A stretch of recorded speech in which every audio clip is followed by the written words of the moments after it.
দর্শক, এই মুহূর্তে দেখতে পাচ্ছেন আমি এখন দাঁড়িয়ে আছি রাজধানীর প্রাণকেন্দ্র জনপথ মোড়ে। ঠিক আমার পিছনেই দেখতে পাচ্ছেন একটি ম্যানুয়াল ঢাকনা খোলা রয়েছে।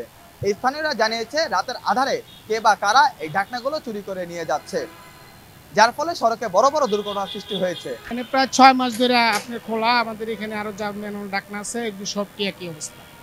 কিভাবে এগুলো এটা রাত্রে কে বা কারা চুরি করে নিয়ে যায়, দিয়ে গাড়ি চলাচল করে তো ভাঙা জায়গা, আর রাত্রে চুরি করে নিয়ে যায়। যেন অনেক দুর্ঘটনা হয়েছে।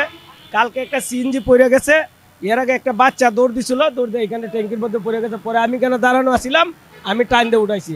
আর ওইদিকে বড় গাড়ির রাস্তা না, এটা ফুটপাতের রাস্তা। তারপরে বড় গাড়িগুলো আইসা এই যে চার্টারগুলা গ্লাসগুলা ভাঙিয়ে দেয়। এই যে গর্ত, আজকে অনেক দিন এই গর্তগুলো এখনো ভরাট হয় নাই। এখানে ম্যানুয়াল, ওইখানে ম্যানুয়াল, ওখানে ম্যানুয়াল, এখানে প্রায় 4টা ম্যানুয়াল মানুষজন নিয়ে গেছে।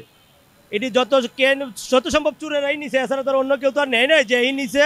কিন্তু এই ম্যানুয়ালগুলোর মধ্যে অনেক দুর্ঘটনা ঘটছে। এমনকি লাস্টে তো আমরা ওখান থেকে নিজেরাই উদ্যোগে পাথর আইন না ম্যানুয়ালটি ডাইকিয়া ইটা দিছি, কিন্তু গাড়ির চাকায় ইটাগুলো সরা যায় আর অনবরত দুর্ঘটনা ঘটতেই থাকে।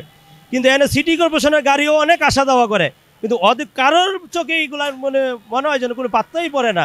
এবং সাধারণ মানুষগুলো যে এত আহত হইতেছে, এত দুর্ভোগ হইতেছে, কিন্তু কারোর নজরে এগুলো পড়তেছে না আমাদের যেটা দেখতে আসি।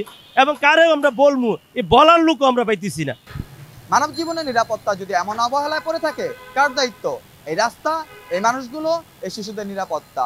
আওয়ার বাংলাদেশ, শাহজাহান রায়হান, ঢাকা।